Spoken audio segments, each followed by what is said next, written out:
Hello, everyone. Welcome again to another chat with Dr. Mercy Umeri time. Today, I am here with my mentor. I'm here with my mentor, Mrs. Ekaette Umoh. In this past few weeks, I've been talking about transitioning. And the biggest thing for me when I was transitioning from a nonprofit executive to being an entrepreneur was having Mrs. Ekaette Umoh as a mentor who practically held my hands through that process and just being there for me.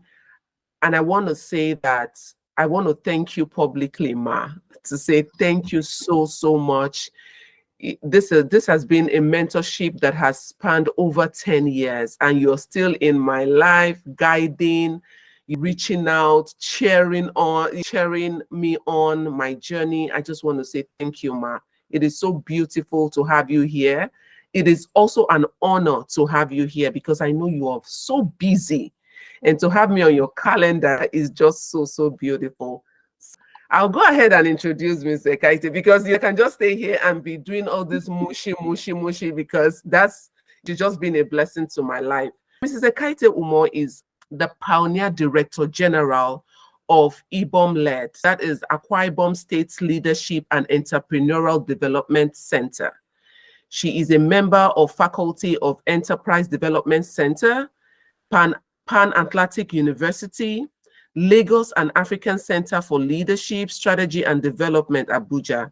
She's also a mentor at Founder Institute. Ms. Ekaette is the immediate past president of the Lagos Business School Alumni Association. She is also known as the Profitability Queen. I am on that platform on Facebook. She's very committed to helping small and medium-sized businesses. She helps them thrive. She draws a wealth of experience as a chartered accountant and a chartered microfinance banker with over 14 years of banking experience in both deposit, money, and microfinance banking. Mrs. Ekaette is the author of 2 widely acclaimed books, Aspire, Starting a Successful Business, and Those Teenage Years, which you can get on Amazon. I also have copies. She has spoken and facilitated at major conferences, retreats, and seminars. See, your bio is long. I have to stop here because we're going to spend the next 30 minutes reading about you. Thank you so much, Ma, for being here. I am so grateful. Wow. I mean, I'm listening and smiling and laughing at the same time and wondering who you're talking about. And Mercy, you're just a pretender. You've achieved so much and you're making it look like you're one person that hasn't achieved. And but the truth is, I'm very proud of what you've done so far. Between when I first met you and now it's miles apart. The mercy of that day and the mercy of this day today are 2 different mercies. I'm sure they won't recognize each other. You have been doing an excellent job, and I use you as example to speak to younger women also, because when you are consistently doing what is right, the results that you have is what will be obtained. And so I very proudly mentioned you in my programs and trainings, and when I talk to younger people, that look, if you just are consistently keeping at it, doing the right thing, no matter how difficult it seems at some time, you will get the results that you require. Once again, thank you for having me, and I'm very proud of you.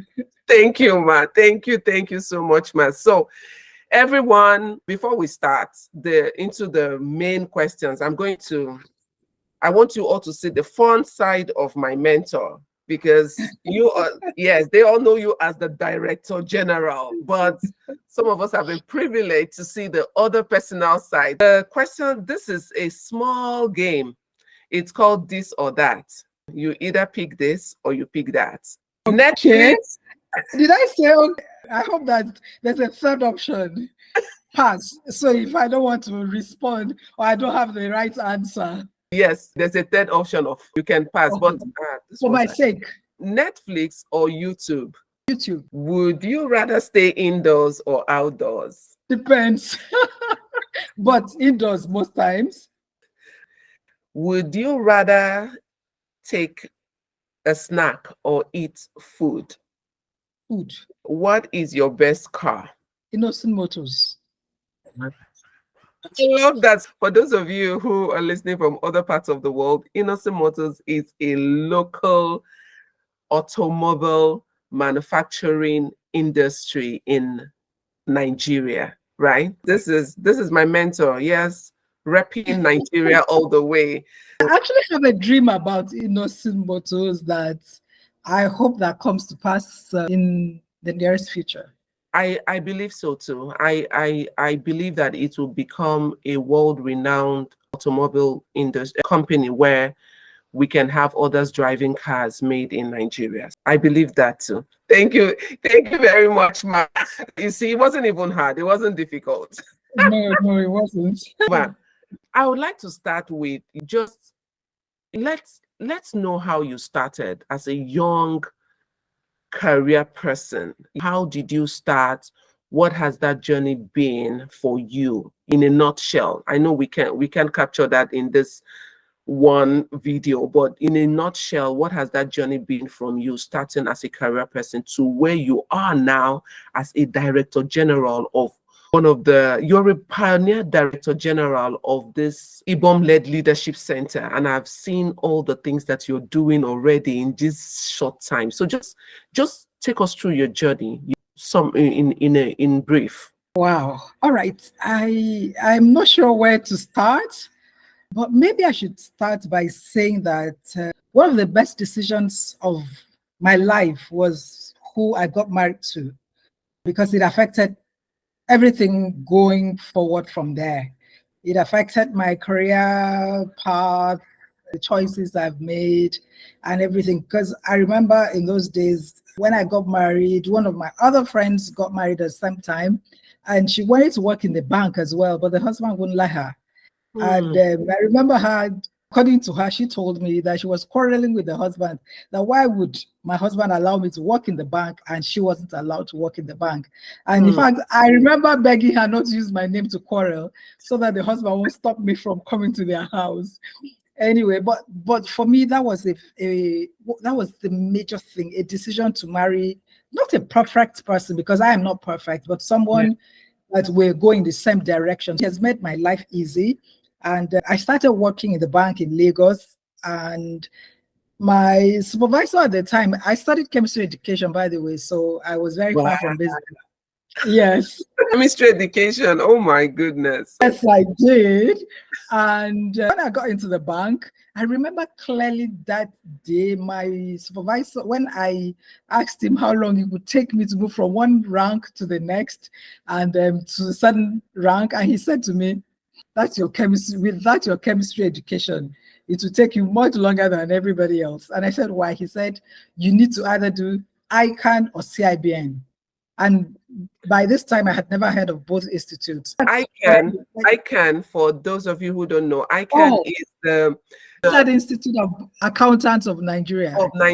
It's the highest accrediting body, if I can say that, for accountants in Nigeria. Is the equivalent of CPA in America. Yes, CPA in America. Yes, absolutely. So this, my supervisor said to me, you either did ICANN, which is the equivalent of CPA, or the one for bankers, Chartered Institute of Bankers exams. And I had two colleagues, one was doing ICANN, one was doing CIBN, and each of them said to me, come to my own. But when I found out that with ICANN, I could work anywhere else outside banking, I thought, let me do the one that gives me the most leverage. You know how it is. And I'm very happy that I took that decision, because being a chartered accountant has opened some doors for me that normally wouldn't have been opened. And because I'm on the faculty of EDC today because I'm a chartered accountant. When EDC came to Abuja to do the first SEM program, Certificate in Entrepreneurial Development, I was in the same A1, the first set. And after the classes, I interacted in the classes and all of that. And after the classes, I remember the director saying, hey, are you a chartered accountant? And we're bringing someone from Lagos. Oh, no, you start next time. And that's how. There was absolutely no interview, nothing. He just looked at me and said, you can do it. Go and do the next. You're taking the next site. And I took it from there. And this was 2012 till today. I did a class last month. So this is over 12 years of working there. So Ma, Yeah. your introduction alone, you can see that already we can just let it. I have to unpack some of the things you have just said. You moved into an industry with your chemistry in education, and you went into banking. And one of the things that you said that is so profound is the fact that when you got there, you started asking for how to progress in your career from the very beginning. You started asking, because that's also part of the challenge, that when you talk to younger women or you meet women, the fact that they don't want to be seen as being aggressively pursuing a career. So you go into an office, you're just playing low. You don't ask, how can I get here? Is it possible to negotiate to the next step? But from the beginning, you did that, and you just didn't ask. When you got your answers, you did something. It's okay for you to be able to get to this part. You either decide to become a chartered accountant or be part of the Chartered Institute of Banking of Nigeria, and you chose the chartered accountant part. I just wanted to draw the fact that your actions from the beginning helped propel you to the next level of your life, because you could have just been in banking, which so many people have done, and after 20 years, you're asking yourself, how have I moved? How have I progressed here? How have I, what's the benefit of being in this banking industry for 20 years? Because you just went to work every day without thinking about the next steps. I wanted to draw that. I'm sorry to interrupt you. No problem.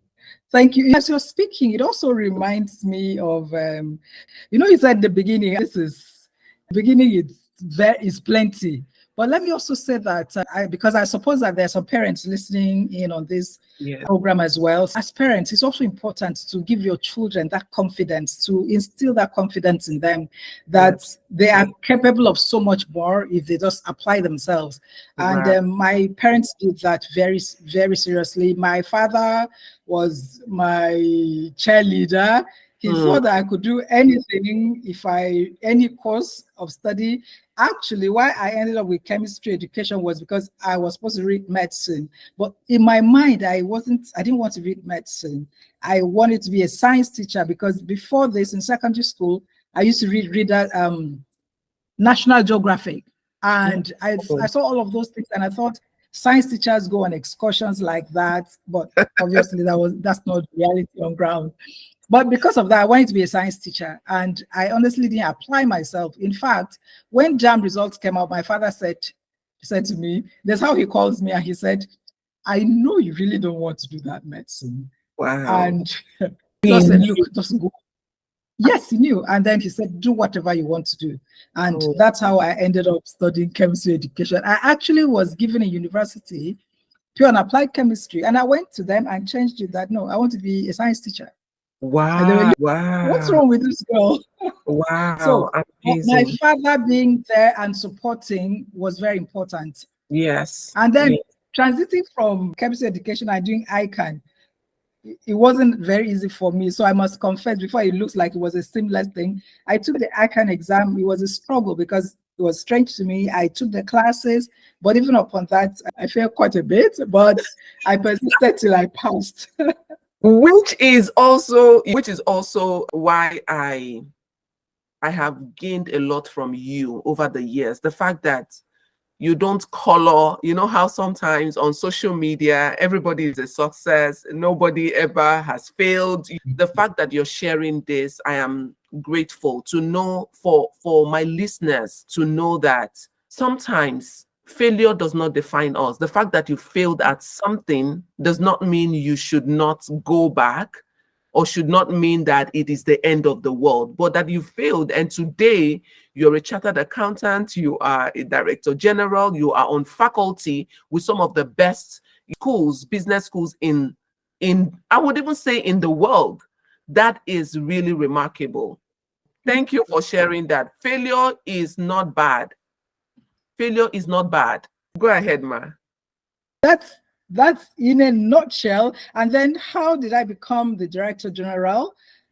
Because I suppose some people would wonder, how did you get chosen? Remember the fact that I wasn't living in Uyo. I live in Abuja. My businesses are in Abuja. Everything I do, my entire family is in Abuja. And but I had an opportunity to lead an association, League of Akwa Ibom Professionals, and I led very well, even if I may say so myself. But that's what other people said, and that's why I'm repeating what they said. I took it from where it was, and I polished it up. I did so much that someone who was in that group mentioned me somewhere.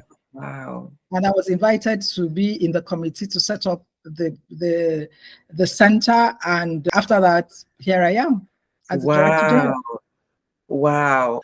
You're just dropping gems, like just dropping these beautiful, beautiful diamonds. Okay, you said while you were leading the Akwa Ibom Professional League of Akwa Ibom Professionals in Abuja. League of Akwa Ibom Professionals, you did it so well. You know, that brings me to, you know, another point where for everything we find to do it well. Because, you know, with your case, you never know who is watching. You never know who is on the team. The person may not have the power to appoint you, but the person can be in the room where they're trying to make appointments, and the person can speak to the excellent work ethics that you have, you know, they've seen over the years, you know, and they can say, this person is the right person for the job because I have seen this person work. So that encourages me. Yeah. And also to tell young people, please, whatever you find to do, whatever your hand finds to do it well. You do excellently well, because you never know who. I mean, this person who saw me said, never made a comment in the group. Wow. Was barely there. And I didn't know about her until after all of this. Wow. So, yes, someone is watching you whatever you're doing, someone is watching, and you never know who that person is. So that is very instructive. We live in an open world, social media, everything is out in the open. Yes. And so whenever you step out, in fact, what I tell my clients and participants in my course, that every day you step out, you're auditioning for leadership. Every time you step out. I love that. Every time you step out, you are auditioning for leadership. Yes. Amazing, amazing, amazing. So that will take me to the next question, because I mean, this is you trying to tell us a 30-year career, so to say, in less than how many minutes. So what I want to ask you now is, what were the things that helped you? You know, you've mentioned your dad, which is amazing. So parents who are watching this, we know that it is important to support our kids, you know, even if they say they don't want to do your part, because you know how it is in Nigeria and some African countries where they are like, you have to be a doctor, a lawyer, or an engineer. And if anything does not fall in those three categories, it's like every other course is not important. You mentioned how your dad supported whatever you wanted to do, and I think that's profound. You also mentioned the fact that your husband was also very supportive. And I have to say here that who you marry would either make or mar you as a woman, especially because, I mean, things have progressed in Africa, but we also know that there are traditional and cultural limitations for some women who want to grow, but, you know, either they are in spaces where they say, oh, the woman's place is here or the woman's place is there. But you had a husband who was supportive of you, that even when you married, he continued to support your career growth, right? I just want to know, what are the other things that helped you on your journey? Because on this chat with Dr. Mercy Umeri, I have young listeners, I have listeners who are just transitioning as career women from one phase of their career to the other. I have those who are like at a crossroad. What do I do from here? What are some of those things that helped you through your journey, and how can that apply to the listeners? I would say relevant relationships also helped me. Because where I am, I mean, outside that person who mentioned me, I didn't have direct relationship with, but I was in an association. If I Okay. wasn't in that association, this person wouldn't have seen that I was capable of doing what I did to the extent of being mentioned in the right places. And some of the other things I have attained is because of the relationships I've had.